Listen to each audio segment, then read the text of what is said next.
میں شہر میں رہا کرتی تھی۔ میری شادی جب سے گاؤں میں ہوئی تھی، میری زندگی میں عجیب و غریب واقعات پیش آ رہے تھے۔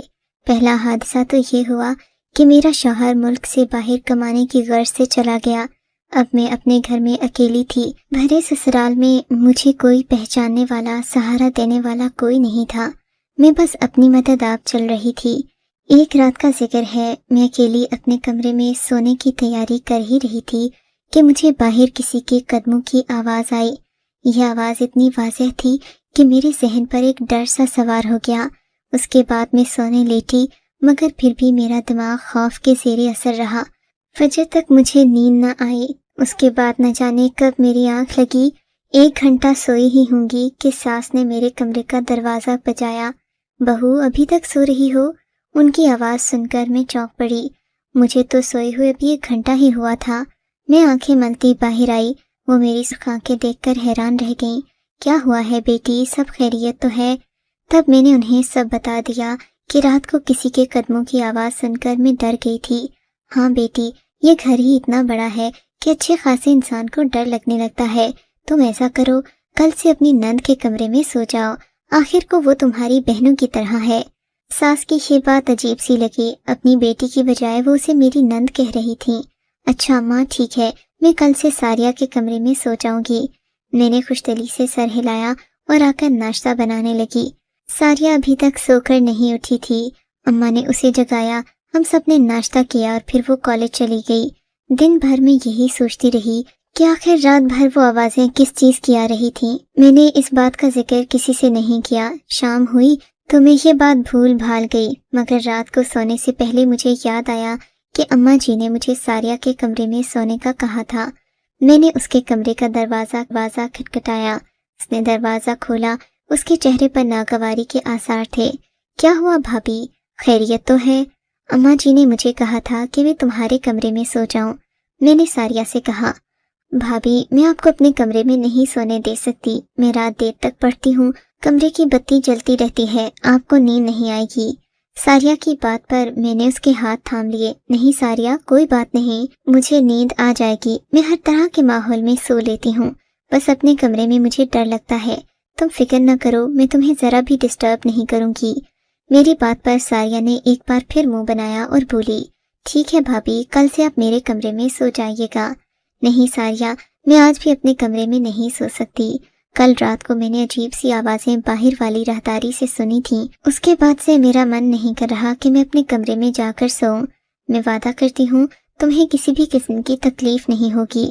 یہ کہہ کر میں اپنے کمرے میں چلی گئی تاکہ اپنا بستر وغیرہ لا کر ساریہ کے کمرے میں ڈال دوں، لیکن میں کمبل وغیرہ لے کر واپس آئی تو ساریہ دروازہ بند کر چکی تھی۔ مجھے بہت برا لگا۔ میں اپنے کمرے میں جا کر سو گئی، مگر رات بھر وہی ہوتا رہا۔ عجیب سی آوازوں نے میرا دل دہلا کر رکھ دیا۔ اگلی صبح ساس نے پوچھا تو میں نے وہی شکایت کر دی۔ ان سے کہا کہ ساریہ نے اپنے کمرے میں مجھے جگہ نہیں دی۔ ساس نے ساریہ کو ڈانٹ دیا اور بولا، کل سے تم اسے اپنے کمرے میں اپنے ساتھ سلاؤ گی، مجھے شکایت نہیں ملنا چاہیے۔ اب ساریہ کے پاس کوئی بہانہ نہیں تھا۔ رات کو میں نے اس کے کمرے میں جگہ بنا لی اور اپنا کمبل تان کر سو گئی۔ رات کا نہ جانے کون سا پہر تھا کہ ساریہ کو پیاس لگی۔ اس نے مجھے ہلا کر جگایا اور بولی، بھابھی بات تو سنیں، مجھے بہت پیاس لگ رہی ہے، ایسا کریں میرے لیے جا کر پانی کا گلاس لے آئیں، بہت پیاس لگ رہی ہے، طبیعت میں گھٹن محسوس ہو رہی ہے۔ ساریہ کی بات سن کر میں فوراً گھبرا گئی۔ کیا ہوا ساریہ، تم نے رات کو کیا کھایا تھا؟ بھابھی ڈاکٹر میں ہوں، آپ نہیں، جائیں میرے لیے جا کر پانی لے آئیں۔ ساریہ نے کہا تو میں شرمندہ سی ہو کر اٹھ کھڑی ہوئی۔ دروازے سے باہر جاتے میں نے دیکھا ساریہ مجھے غصے بھری نگاہوں سے گھور رہی تھی۔ خیر میں پانی لینے چلی گئی۔ پانی لے کر جیسے ہی میں نے واپس دروازے پر آ کر دروازہ بجایا تو یہ دیکھ کر حیرت کی انتہا نہ رہی کہ دروازہ اندر سے بند تھا۔ ساریہ دروازہ کھولو، میں اس وقت کہاں جاؤں گی؟ میں نے ہلکی سی آواز میں کہا۔ میں گھر میں زیادہ شور بھی نہیں کرنا چاہتی تھی، اسی لیے خاموشی سے ہلکی ہلکی دستک دیتی رہی، مگر ساریہ نے دروازہ نہیں کھولا۔ میری تو جیسے خوف کے مارے جان ہی نکل گئی۔ رات کے اندھیرے میں گھر بھی اتنا کھلا تھا کہ ایک کمرے سے دوسرے کمرے میں جاتے ہوئے ڈر لگتا، مگر کیا کرتی؟ پورے 10 منٹ ساریہ کے کمرے کے باہر کھڑی رہی مگر اس نے جواب نہیں دیا۔ مجبوراً میں اپنے کمرے کی طرف بڑھی۔ مجھے لگ رہا تھا جیسے کوئی میرے کمرے میں پہلے سے موجود ہو۔ میں نے باہر کی راہداری کی روشنی جلائی، اچھی طرح اپنے کمرے میں دیکھ کر اندر گئی، پھر دروازے کو کنڈی لگائی اور بیڈ پر لیٹ گئی۔ کافی دیر یوں ہی گزر گئی۔ رات کا نہ جانے کون سا پہر تھا کہ شور سے میری آنکھ کھل گئی۔ بالکل ویسا ہی شور مجھے دوبارہ اپنے کانوں میں محسوس ہوا تو گھبراہٹ سر پر طاری ہو گئی۔ ڈر کے مارے میں اپنے بستر میں ہی دبکی رہی۔ کافی دیر گزر گئی، شور آنا بند ہو گیا۔ اب مجھے اطمینان تھا۔ میں واپس سونے کے لیے لیٹ گئی اور صبح کو میری آنکھ کھلی، مگر اب میں نے تہیہ کر لیا کہ ساریہ کی اس چالاکی میں نہیں آؤں گی۔ آخر کو وہ مجھے اپنے کمرے میں سونے کیوں نہیں دیتی؟ میں نے نہ ساس سے گلہ کیا، نہ ہی ساریہ سے اس بات کا شکوہ کیا، لیکن پھر رہا نہ گیا۔ میں نے ہلکا سا ذکر کیا تو ساریہ الٹا مجھ پر ہی چڑھ دوڑی۔ بابی، رات کو میں نے آپ کو پانی لینے بھیجا تھا، اس کے بعد نہ جانے آپ کہاں چلی گئیں؟ میں آپ کا انتظار ہی کرتی رہ گئی۔ ساریہ کی بات سن کر میری حیرت کی انتہا نہ رہی۔ لوگ بھی کتنے منافق اور جھوٹے ہوتے ہیں، خیر کیا کہہ سکتے ہیں۔ میں نے خاموشی اختیار کر لی۔ اگلی رات میں پھر ساریہ کے کمرے میں سو گئی۔ رات کو وہی تماشا ہوا، اس نے مجھے پانی کے لیے جگایا۔ میں نے ساریہ سے وعدہ لیا کہ وہ دروازہ بند نہیں کرے گی، لیکن اس نے پھر وہی حرکت کی، دروازہ بند کر دیا، اور جب میں آئی تو مجھے اپنے کمرے میں جا کر سونا پڑا۔ اب میں نے سوچ لیا تھا کہ میں ساریہ کو پانی دینے نہیں اٹھوں گی۔ اگلے دن میں نے خوش اسلوبی سے کام لیا، ساریہ سے کسی بات کا گلہ نہیں کیا۔ اسی طرح دن گزر گیا۔ رات کو میں اس کے کمرے میں سو گئی۔ رات کے ٹھیک 2-3 بجے اس نے مجھے ویسے ہی جگا دیا۔ بولی، بھابی گھبراہٹ ہو رہی ہے، میرے لیے ذرا پانی تو لے کر آؤ۔ مگر اب کی بار میں نے آنکھ نہیں کھولی۔ میں نے سونے کی بھرپور اداکاری کی۔ ساریہ مجھے جگانے کی کوشش کرتی رہی، مگر میں نے بھی آنکھ نہ کھولی۔ وہ سمجھ گئی کہ میں تو اٹھنے والی نہیں ہوں۔ پھر اس نے مجھے 2-3 بار اونچی آواز میں پکارا۔ میں نے جواب نہ دیا تو اسے یقین ہو گیا کہ میں سو رہی ہوں۔ تب وہ دھیرے سے بیڈ سے اٹھی، اپنے کمرے کی الماری کھولی، جس کی چابیاں اس نے اپنے پاس ہی رکھی ہوئی تھیں۔ اس میں سے ایک پوٹلی سی نکالی، ایک نظر دوبارہ مجھ پر ڈالی اور پھر اپنے کمرے کی کھڑکی کھول دی۔ پہلے ادھر ادھر دیکھتی رہی، پھر اس نے کھڑکی میں سے چھلانگ لگا دی اور باہر کو چلی گئی۔ یہ دیکھ کر میرے تو ٹھنڈے پسینے چھوٹ گئے۔ یا خدایا، یہ جوان لڑکی رات کے وقت کہاں جا رہی ہے؟ اسے کچھ تو معلوم ہونا چاہیے کہ یہ گھر کی عزت ہے۔ اس کے بھائی پردیس کمانے گئے ہیں تاکہ اپنی تعلیم مکمل کر سکے، اور اسے دیکھو کیا چکر چلا رہی ہے۔ ایک لمحے کو میرا دل چاہا کہ میں جا کر اپنی ساس کو بتا دوں کہ ساریہ آدھی رات کو کسی سے ملنے گئی۔ پھر سوچا اس میں ہم سبھی کی بدنامی ہے، پہلے میں ساریہ کو خود سمجھا کر دیکھوں گی۔ میں بھی بستر میں لیٹی ہی تھی کہ دوبارہ کھڑکی کھلنے کی آواز آئی۔ میں نے اٹھ کر کھڑکی بھی بند نہیں کی تھی۔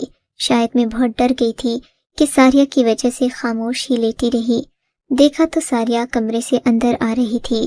اس نے وہ گٹھری ویسے ہی الماری میں بند کی اور پھر چابی اپنے پاس رکھ کر سو گئی۔ میں حیرت سے اسے دیکھتی رہ گئی۔ ساریہ تو بڑی ہی دیدہ دلیر نکلی تھی۔ اب میری سمجھ میں آیا کہ ساریہ مجھے رات کو پانی پینے کے بہانے سے باہر کیوں بھیجتی تھی۔ خیر میں چپ ہو گئی۔ میرے ہاتھ میں ایک سرا تو آ ہی گیا تھا۔ اگلے دن ساریہ کے کمرے میں سونے سے پہلے میں نے اسے سختی سے منع کر دیا کہ وہ رات کو مجھے جگایا نہ کرے۔ میری نیند میں خلل پڑتا ہے، اگر پانی پینا ہے تو خود جگ میں ڈال کر یہاں رکھ لے۔ بلکہ میں نے خود ہی پانی ڈال کر اس کے ٹیبل کے پاس رکھ دیا۔ اب ساریہ کے پاس کوئی بہانہ نہیں تھا کہ وہ مجھے جگاتی۔ خیر وہ اپنی بستر سے اٹھی اور الماری میں جھانکنے لگی۔ میں مکمل طور پر الرٹ ہو چکی تھی۔ میرے کان اس کی آہٹ پر لگے ہوئے تھے۔ اس نے بالکل ویسے ہی کھڑکی کھولی اور باہر کود گئی۔ میں حیرت سے اسے جاتا دیکھتی رہی، پھر مجھ سے صبر نہ ہوا۔ میں بھی دھیرے سے اپنے بیڈ سے اتری اور ساریہ کی طرح کھڑکی سے کود گئی۔ اس کھڑکی کی اونچائی زیادہ نہیں تھی، یہ گھر کی پچھلی طرف کھلتی تھی۔ میرے پاؤں میں جوتے بھی نہیں تھے، پاؤں میں بہت چبھن ہو رہی تھی۔ آس پاس کانٹے اور چھوٹی چھوٹی چیزیں میرے پاؤں میں چبھ کر اس سفر کو تکلیف دہ بنا رہی تھیں، مگر ساریہ تو شاید پہلے سے انتظام کر آئی تھی، ورنہ وہ اتنی تیز رفتاری سے نہ چلتی۔ میں دیکھ رہی تھی ساریہ کافی تیز تیز قدم اٹھاتی آگے کی جانب بڑھ رہی تھی۔ میں بھی اس کے پیچھے پیچھے گئی، اگرچہ مجھے ڈر لگ رہا تھا، مگر پھر میں نے سوچا کہ اگر میری نند اتنی بہادر اور دلیر ہو سکتی ہے تو مجھے کیا مسئلہ، جبکہ میں تو حق اور سچ کی اس گھر کی عزت بچانا چاہتی ہوں۔ تھوڑی دور جا کر ساریہ نے پیچھے مڑ کر دیکھا، مگر خدا کا شکر کہ اس کی نظر مجھ پر نہیں پڑی۔ یہ ایک پرانا باغ سا تھا۔ ساریہ نے چھوٹی سی باڑ عبور کی اور اندر چلی گئی۔ وہاں جا کر اس نے نہ جانے کیا کیا، وہ زمین پر بیٹھ کر مٹی کھودنے لگی۔ میرے تو پاؤں میں سے جان نکلتی محسوس ہوئی۔ میں نے اور کچھ نہ کیا اور الٹے قدموں وہاں سے واپس آ گئی۔ اب میں سوچنے لگی کہ ساریہ کو قابو کیسے کروں۔ تبھی بیٹھے بیٹھے میرے ذہن میں ایک خیال آیا۔ میں ساریہ سے ساری حقیقت جاننا چاہتی تھی۔ چونکہ گھر کے سارے دروازے بند ہوتے، اس لیے ساریہ کے آنے اور جانے کا واحد راستہ کھڑکی تھا۔ میں نے وہ کھڑکی جہاں سے ساریہ نکل کر باہر بھاگی تھی اسے اندر سے بند کر دیا اور خود پاس ہی بیٹھ گئی۔ میں ساریہ کے آنے کا انتظار کر رہی تھی۔ تقریباً 1-2 گھنٹے بعد مجھے ساریہ کے آنے کی آہٹ ہوئی۔ میں چوکنی ہو کر بیٹھ گئی۔ ساریہ نے ہلکے سے کھڑکی کھولنے کی کوشش کی، مگر کھڑکی اندر سے بند تھی۔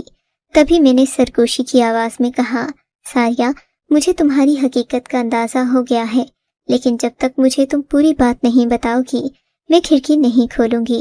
صبح تک تم گھر سے باہر رہو گی نا، تو تمہارے گھر والے تمہارے بارے میں کیا سوچیں گے اس کا اندازہ تم خود ہی لگا لو۔ میری بات پر ساریہ غصے میں آ گئی۔ بھابھی، تم پاگل تو نہیں ہو گئی؟ جلدی دروازہ کھولو، مجھے اندر آنا ہے، سردی لگ رہی ہے۔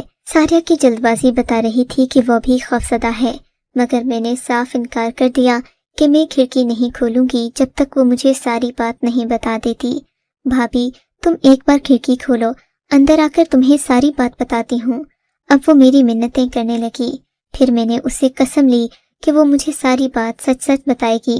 تب میں نے کھڑکی کھول دی۔ وہ بڑبڑاتی ہوئی کھڑکی سے اندر داخل ہوئی اور مجھے غصے سے دیکھنے لگی۔ بھابھی، خدا کا خوف کرو، تم مجھ پر شک کرو گی۔ میں 5 وقت کی نماز پڑھتی ہوں، مجھے اپنے بھائیوں کی کمائی کا احساس ہے، میں کوئی غلط کام کرنے نہیں گئی تھی۔ یہ کہتے ہوئے ساریہ الماری کی طرف بڑھی اور وہی گٹری وہاں رکھنے لگی۔ میں نے گٹری اس کے ہاتھ سے لے لی۔ تو مجھے ساری بات بتاؤ، جیسا کہ تم نے وعدہ کیا تھا، ورنہ میں اماں جان کو سب بتا دوں گی۔ میری دھمکی پر وہ ڈر گئی۔ اچھا بھابھی بیٹھو، میں تمہیں سب بتاتی ہوں، گٹری میں کیا ہے یہ بھی دکھا دوں گی۔ میں ہماتن گوش ہو گئی۔ یہ کہانی اس وقت شروع ہوئی جب میڈیکل کالج میں میرا پہلا سال تھا۔ پہلے ہی دن لڑکوں نے مجھے تنگ کرنے کی کوشش کی۔ آپ تو جانتی ہیں میں بات بات پر ڈر جاتی ہوں۔ شاید میری یہی معصومیت ایک وڈیرے کے بیٹے کو پسند آ گئی۔ بس پھر کیا تھا، وہ تو میرے پیچھے ہی پڑ گیا۔ میں نے اس سے جان چھڑانے کی بہت کوشش کی، مگر میں جہاں بھی جاتی وہ مجھے پہلے سے وہیں کھڑا ملتا۔ کچھ دنوں کے بعد مجھے ایسا محسوس ہوا جیسے کہ وہ شکاری اور میں اس کا شکار ہوں۔ اب میں جتنی بھی کوشش کر لیتی اس سے بچ کر نہ جا پاتی۔ ایک دن میں نے اسے منت کی کہ خدا کے لیے میرا پیچھا چھوڑ دو، میرے بھائی پردیس میں ہیں، وہ میرے لیے روپے کماتے ہیں، مجھے فیس بھیجتے ہیں، مجھے اچھا نہیں لگتا کہ میں کالج میں آ کر ایسی باتیں کروں۔ میری بات پر وہ خوب ہنسا، کہنے لگا میں تمہاری جان چھوڑ دوں گا، لیکن اس کے لیے پہلے تمہیں مجھ سے ایک ملاقات کرنا ہوگی تاکہ میں اپنی محبت کا اظہار کر سکوں۔ فکر نہ کرو، میں کسی اکیلی تنہا جگہ پر تمہیں نہیں بلاؤں گا۔ ایک بڑے سے ہوٹل میں تم آؤ جہاں سب لوگ کھانا کھاتے ہیں، وہاں مجھ سے ملو، بات کرو، میں تمہیں اپنے دل کا حال بتاؤں گا۔ اگر میں تم کو معقول آدمی نہ لگا تو بھلے مجھے چھوڑ دینا، میں کچھ بھی نہ کہوں گا۔ مجھے اس کی یہ تجویز پسند آئی۔ سوچا کہ شاید ایک بار وہ مجھ سے ملنے کا خواہش مند ہو۔ مقررہ دن میں اسی ہوٹل میں چلی گئی جہاں اس نے مجھے بلایا تھا۔ میں اس لیے بھی بے فکر تھی کہ اس ہوٹل میں پہلے بھی جا چکی تھی۔ اکثر یہاں پر 200-300 لوگ بیٹھے ہوتے، سو ڈر والی کوئی بات نہیں تھی۔ ہم نے ہوٹل کے دوسرے فلور پر ملنا تھا جہاں پر تقریباً 300-400 کرسیاں اور میز لگے ہوتے تھے۔ مقررہ وقت پر میں منیر کے ساتھ وہاں پہنچ گئی۔ میں نے منیر سے کہا کہ ہم نیچے بیٹھ کر بات کر لیتے ہیں۔ وہ کہنے لگا اوپر زیادہ لوگ ہوں گے، تم آرام دہ رہو گی، یہاں تو 2-4 لڑکے ہی بیٹھے ہیں، ایسے اچھا نہیں لگتا کہ میں اپنی عزت کو بازاروں میں رسوا کروں۔ اس کی یہ فلمی لائن مجھے بڑی پسند آئی۔ خیر، اوپر جا کر میں نے دیکھا وہاں پر پورا ہال خالی تھا، ایک بھی آدمی وہاں نہیں تھا اور دروازے پر بھی کوئی نہ تھا۔ اب مجھے ڈر کا احساس ہوا۔ میں نے کہا منیر یہ تم مجھے کہاں لے آئے ہو؟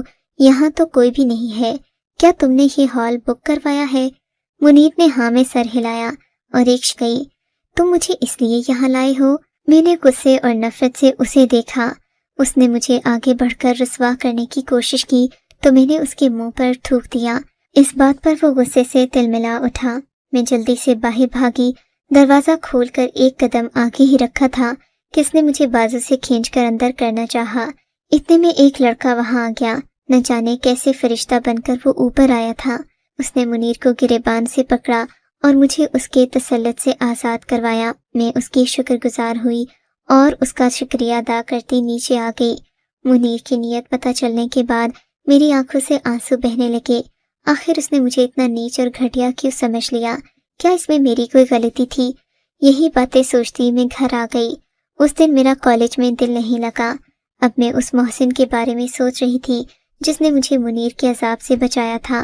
خیر 2-3 دن بعد مجھے معلوم ہوا کہ وہ ہمارے ہی کالج میں پڑھتا ہے اور منیر کے معاملات کا بھی پتہ تھا، تب بھی وہ میرا چھپ چھپ کر پیچھا کرتا تھا۔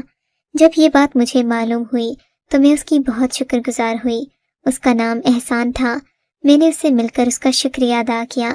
مجھے احسان کی یہ بات بھی پسند آئی کہ اس نے ملنے پر بھی مجھ سے اظہار محبت نہیں کیا اور خاموشی سے میرا حق ادا کر دیا۔ خیر اس بات کی خبر جلد ہی منیر کو ہو گئی۔ منیر اثر رسوخ والا لڑکا تھا۔ اس نے اپنے اثر رسوخ کو استعمال کرتے ہوئے احسان کو نقصان پہنچانا شروع کر دیا۔ اس کے بس میں ہوتا تو وہ اس کی جان لے لیتا، مگر وہ ایسا نہیں کر سکا۔ یہاں تک کہ ہمارا آخری سال آ گیا۔ اب منیر نے اپنی کمینگی دکھانا شروع کر دی۔ پورے سال کی محنت کا اجر ہمیں ملنا تھا۔